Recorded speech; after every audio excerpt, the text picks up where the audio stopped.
Okay, good afternoon, ladies and gentlemen. My name is Philbert Jonathan. I'm from Blemba 72. Today, I will be presenting my midterm title Pricing Strategy and Market Penetration for EV Charging Business in Indonesia. Insight from Global Comparative Studies. This presentation is based on a synthesis of 20 international journals and aims to explore what pricing model and strategy are best suited for Indonesian EV charging ecosystem. Here is the agenda. We have 8 agenda will be discussed through this presentation. The background of this issue is electrical vehicle are critical step in energy transition. They reduce carbon emission, improve air quality, and enhance energy efficiency. In Indonesia, the government has shown the commitment through presidential regulation number 55 in 2019 from Ministry of Energy about EV roadmap, targeting local EV production and infrastructure expansion. In this slide, there are 4 key problems we address in this study. The first about infrastructure gap. Charging stations are far behind the projected EV growth. You can see the below graph. The second about geographic inequality. Java and Bali dominate region, but in Kalimantan and Papua are underserved about charging station. And the third about pricing uncertainty. There's no standardized tariff balancing affordability and investor returns. And the last about return on investment. Without clear profitability, private investment will not invest their capital to build infrastructure for electric vehicle charging. Okay, from the literature review, we grounded our study on several microeconomic and behavioral pricing theories. The first is about Stekelenburg gamma game model, where the operators lead by setting prices in anticipation of user behavior. And then 2 states of robust pricing, uses day ahead forecast and real-time correction to adapt to variable traffic and demand. And the third is time of use, or we call TOU pricing, break electricity costs into peak and off-peak slot, encouraging off-peak charging. And the last about reinforcement learning by AI. The AI dynamically adjust pricing based on user patterns, the ideal for urban centers. And next about market attributes in EV charging company. The first, what attribute consider? The first about capital intensity, regional disparity, and user experience factor. For pricing strategy for Indonesian market, we propose a pricing mechanism tailored to Indonesian context. The first, flat pricing. This is simple, user-friendly, and suited for early adoption in rural area. The next is time of use pricing, structure tariff, like we divide into three different times. In off-peak, the price is the lowest, and in the peak, the price is the highest. This encourages load balancing and support PLN smart grid initiative. The real-time dynamic pricing, responsive to grid stress and renewable input, best tested via PLN Mobile. Subscription pricing, fixed monthly plans for high mileage driver or fleets like for Gojek and Grab driver. And more pricing strategy, and it means the fifth, freemium pricing, free or discounted charging at commercial venue like malls and to attract new user.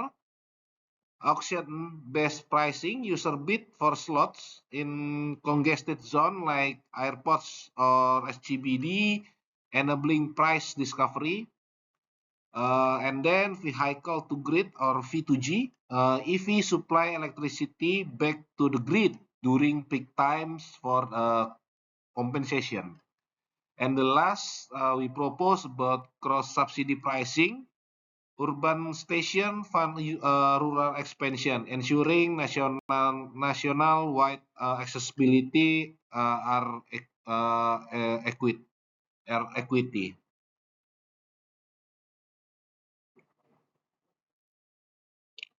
And how about the market penetration? Next, we look at how to deploy electric vehicle charging station effectively across Indonesia. The first strategy, urban clustering, focus on malls, office, transit hubs in Jakarta, Surabaya, and Bandung, bundle with a toll or parking incentive. And then highway corridor, rest stop on Java, Bali toll roads need fast charger with travelers. And then mobile charging fans, uh, powered by solar or diesel or batteries for the outside for the rural area like NTT, Kalimantan, or tourist island. And then solar rooftop, but combine PV panel with EV charger for middle income resident. Another market penetration about public-private partnership, regional government offer land or tax breaks for attract investment, and then fleet integration, lock in demand by covering delivery or ride hailing fleets to the EV. And we do education about public campaign and application that reverse EV usage can shift customer behavior. And the last about local manufacturing, why? Because it can reduce cost and reduce cost of import by we make the component by local producer. From the journal, we take a global case study. Here is the practice from South Korea. Solar integrated with charging with dynamic pricing, perfect for toll in highways in Jakarta in Java toll. From Brazil, we learn about ABM, base charger deployment by traffic and income data applicable in Jakarta because the density is high. And in United Kingdom, we can learn about V2G incentive for fleet and visibility in PLN smart grid for the trial zone. Another from China, they use AI for dynamic pricing, could be integrated by in PLN Mobile or any SPKLU. From German, we can learn about auction-based transparency, fitting a commercial zone like SCBD. And the last about India, they use mobile vehicle charging station for a rural area. So, what the challenge and the risk in Indonesia? Despite all these strategies, several challenges remain. First, about grid limitation. In outer island, unstable voltage and frequency make charging difficult. And then customer trust, lack of pricing, transparency, digital payment, and charging awareness, data adoption. And then import dependence, charger, battery are mostly imported. there's no domestic recycle ecosystem yet, and policy implementation, overlapping jurisdiction and red tape delay station development, and this is our recommendation and conclusion. The first, we divide the for 3 steps. First is the short term, 1 and 2 years. Pilot TU pricing nationally, launch a real-time EV tariff and map to engage to attract more user, and then design EV priority zone with free parking or toll benefit. So they want to use the EV because we have a priority zone.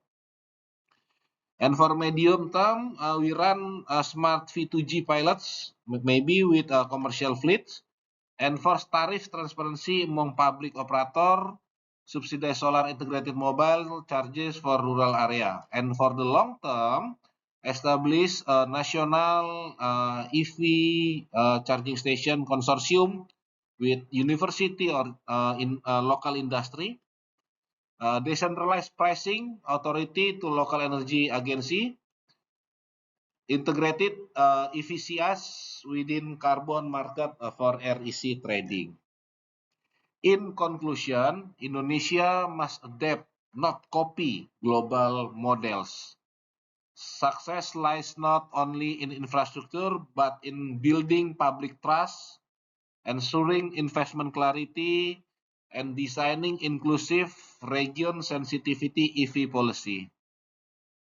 And for the last, thank you for your attention. I hope this presentation can give you more knowledge about how we adapt a new pricing strategy and market penetration to increase our EV charging station infrastructure.